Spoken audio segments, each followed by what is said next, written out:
E esta sería outra pregunta, pero xa non vos la fago, xa vos la vou desvelo, vos la e xa está. Por que as historias de animais salvan vidas de persoas? Bueno, dixen que non ia preguntar, non pregunto. Miña avoa, eu cheguei á conclusión de que era polo seguinte. Miña avoa veu morrer dous mozos, un nunha feira e outro nunha festa, por dúas tonterías. Un insulto.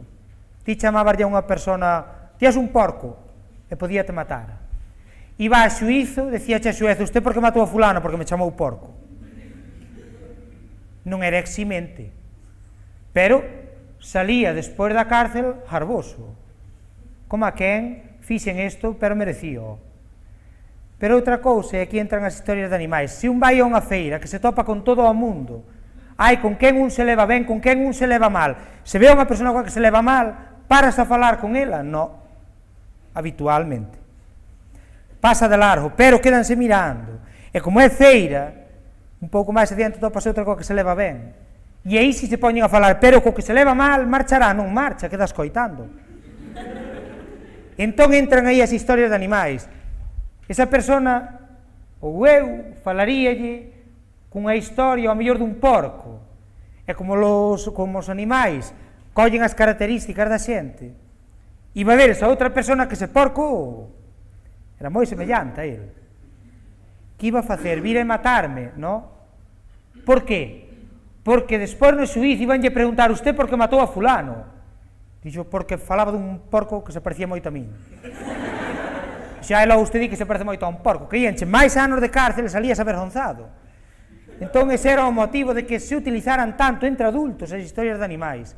A primeira da que eu teño memoria aconteceu na Serra do Candán, cando vaiades de Vigo a Lalín, pasaredes por ela, e hai dous altos, vos ides pasar polo alto de San Benito, que ten 1006 metros, e acaba nunhos peñascos, pero hai o Monte Coco, que acaba nunha allanada e ten 1004 metros. Un día do mes de agosto estaba un lobo tomando o fresco. Pregunto, como toma o fresco un lobo? Como toma fresco un lobo? Pois como a un can. Anícase nas patas atrás. Está a lingua. E está así, non ten máis que facer, va. En ese momento, chegou un raposo desde a outra punta, vindo de cara pa el. Pero non viña de cara pa el, viña de cu pa el. Porque o raposo é un animal moi despistado. Se colle pa alá non hai conto, e se colle pa alá tampouco. Para arriba é difícil. E colleu xusto na línea recta, hasta que casi lle mete o cu nos fociños ao lobo. E o lobo non se moveu do sitio.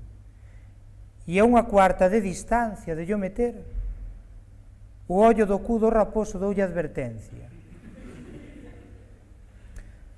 Iso ten unha explicación biolóxica. Nós tamén temos un sistema de defensa que non depende da nosa vontade. Se vos ides nunha moto, e levades a visera levantada e ve unha mosca de cara pa un ollo, vos que decides, ven ali unha mosca, vou ter que pechar o ollo, non vai a ser que se me meta. Ou pola contra, pechas o ollo, pegamos que digo, se non se me pechar o ollo, fixade por na construcción, se non se me pechar o ollo, iso quer dicir que ti non tuveches nada que ver a nivel consciente. E iso quere dicir que o corpo sabe se defender porque sabe con quen vive. Entón, o ollo do cu do raposo fixo o mismo. Pechouse, e o raposo mirou para atrás, veu ao lobo, e soupo que tiña a vida xogada, que se o lobo quería, podía o desfacer ali. E que fixo? Recuar para o outro lado. E o lobo non se moveu. E díxolle, logo tesme medo. E o raposo é un animal sincero, díxolle, claro que xo teño. E o lobo foi soberbio. Logo é a min a que máis medo lle tes, e dixo, no? Se a ti teño che medo, pero non é a ti a que máis medo lle teño. E o lobo extrañou, lle dixo, pero logo se non é a mí a que máis medo lle tes, será a outro lobo máis vello que a mí.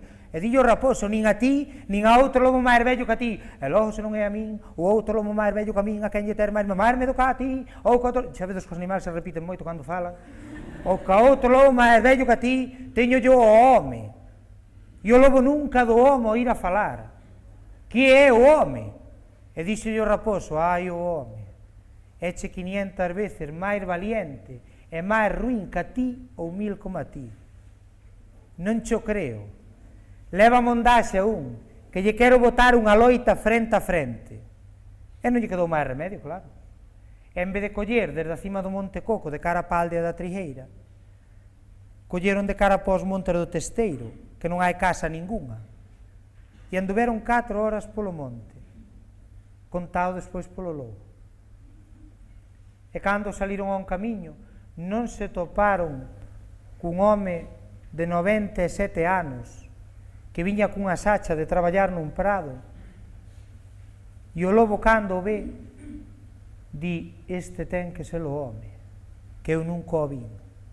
Non bota as patas ao chao, de cara pa el, ca boca aberta, os dentes regañados. O raposo colleu no polo rabo, tirou por el, dixo: pa onde vas? Dixo: como que pa onde vou? Voulle botar unha loita ao home, que o ten que ser ese, que eu ese nunca o vin. Dixo: no, ese non é o home. Dixo: como que non o é? Dixo: no, ese xa o foi. Dixo: ah, carallo, pois se xa o foi non me vale. Eu teño que lle botar unha loita a un home que o sea neste momento. Dixo: pois vente, meteronse para o monte e saliron alá máis adiante. Non se topan con 2 nenos pequenos xogando na terra cun pau. E o lobo, que ten capacidade deductiva, mira pa eles, di: estes non se parecen ao dantes, eu nunca os vin, este ten que ser o home. Non se bota de cara pa eles, e o raposo colle polo rabo e dixe: pa onde vas? Dixe: pa onde vou? Voulle botar unha loita, home, que non se parece ao dantes, ten que ser. Dixe: no, ese non o é. Dixe: como non o é? Dixe: no, ese indo a ser. Dixe: pois indo a ser tampouco me vale. Eu quero botarlle unha loita a un que o sea neste momento. E levou na aldea de Zobra, pero non se meteron ao medio das casas. Saliron a 300 metros da primeira. Estando a 300 metros da primeira, non sae un home pola porta da casa cunha escopeta ao lombo de caza para o monte. E o lobo non saleu de cara para ele. Mirou para o raposo para que lle confirmara ou lle desmentira se aquel era ou non era o home. E dixe o raposo: se hecho o home, se bota a loita. E o lobo levaba tanta ansia, oes, non se bota a correr de cara para ele.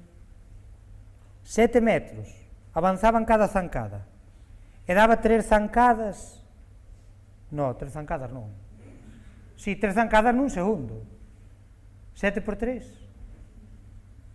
bueno, so desde letras, pero así é todo, 7 por 3, 21 metros nun segundo, é moito avanzar. E o home, cando veu vir, de longe, non distingueu, dixo: oh, xo de quen será ese canzazo que ven aí? Pero claro, un poucos segundos, puxose a 20 metros, e a 20 metros distingueu, dixo: oh, esas orellas richas, eses pelos direitos, oi, eses rabos reitos, esas patas longas, oi, eses ollos de lume, eses dentes regañados, ese non é cá ningún, ese é o lobo. E o lobo é o único animal da fauna galega que é capaz de che meter o medo no corpo, de te paralizar sin que o vexas. É o que se chama o aire do lobo. Eu sentino, pa canto máis, se o ves ali diante de cara pa ti, ca boca aberta. Contábame a min a señora Avelina Quintero, definíame o que era o aire do lobo. Díxome, eu estaba un día apañando nas castañas, viña con 3 nunha mau, iba a botar no cesto, e sentí un frío que me subía polas pernas arriba, aquí polo hueso da xoá, que se me poñía no pescozo e se me metía na boca, e tiña a lingua como nun caldeiro de auga fría, e non sabía o polo que. E cando mirou para atrás, ali había un lobo mirando para ela. Non foi ela capaz de se mover do sitio, non foi capaz de pedir auxilio, non foi capaz de pelexar co lobo, non foi capaz de lle decir ao lobo: axúdame a apañar nas castañas, non foi capaz de facer nada, hasta que o lobo